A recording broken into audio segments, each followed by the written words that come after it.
Hello friends, welcome back to my channel sparkling stars. आज आपण एक सकाळच्या गडबडीच्या वेळेला डब्यासाठी बनवली जाणारी एक सिंपलसी भाजी बघणार आहोत। खूप छान सुटसुटीत पद्धतीने बनवली आहे, खूप साधी आहे, नक्की ट्राय करून बघा।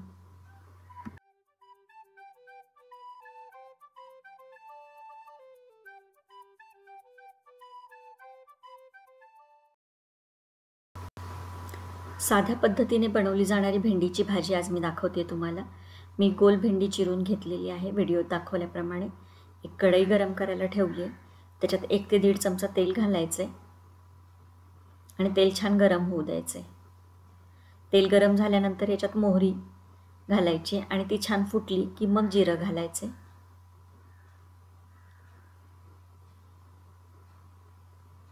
जिरं छान फुलल्यानंतर आपण याच्यात भेंडी घालणार आहोत। मुलांच्या डब्यासाठी आपण ही आज भाजी बघतोय।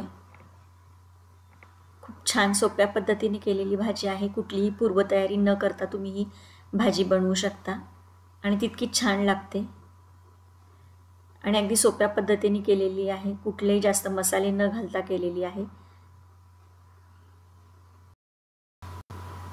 1 ते 2 मिनिटं छान भेंडी आपल्याला मध्यम गॅसवरती तेलावरती परतून घ्यायची आणि मग त्याच्यामध्ये हळद पावडर आणि लाल मिरची पावडर घालायची। हळद आणि मिरची पावडर घातल्यानंतर हे छान मिक्स करून घ्यायचे आपल्याला।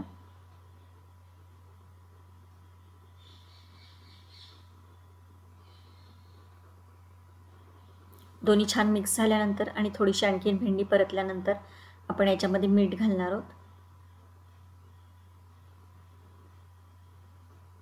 मीठ घालून आपल्याला ही छान भाजी पुन्हा एकदा मिक्स करून घ्यायची व्यवस्थित। ही भाजी आपण जितकी छान व्यवस्थित तेलात परतून घेणार आहोत त्याच्यामुळे याचा चिकटपणा कमी होणार आहे।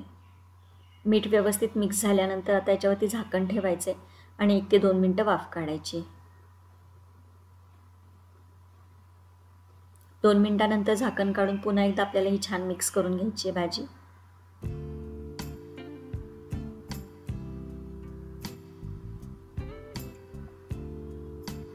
आणि परत एकदा आपण झाकण ठेवून 2 ते 3 मिनिटं वाफ काढणार आहोत।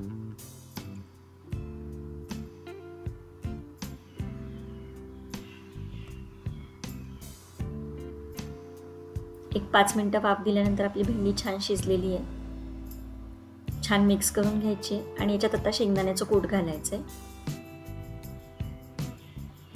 भाजून घेतलेलं शेंगदाण्याचं जाडसर कूट करून घेतलंय मी, ते घालतेय।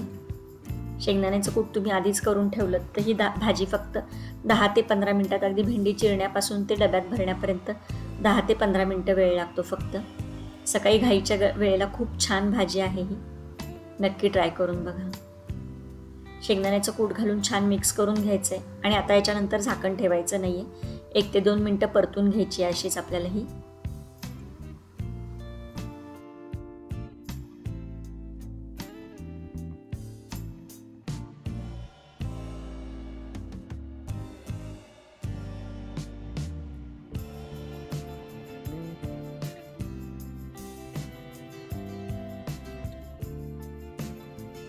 एक ते 1.5 मिनिटं छान परतून झाल्यानंतर आपली भाजी तयार आहे। ही थंड करून तुम्ही डब्यामध्ये भरून देऊ शकता।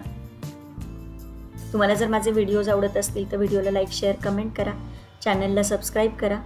पुन्हा भेटूयात अशा छानशा सोप्या रेसिपी सोबत। तोपर्यंत बी सेफ, कीप स्पार्कलिंग।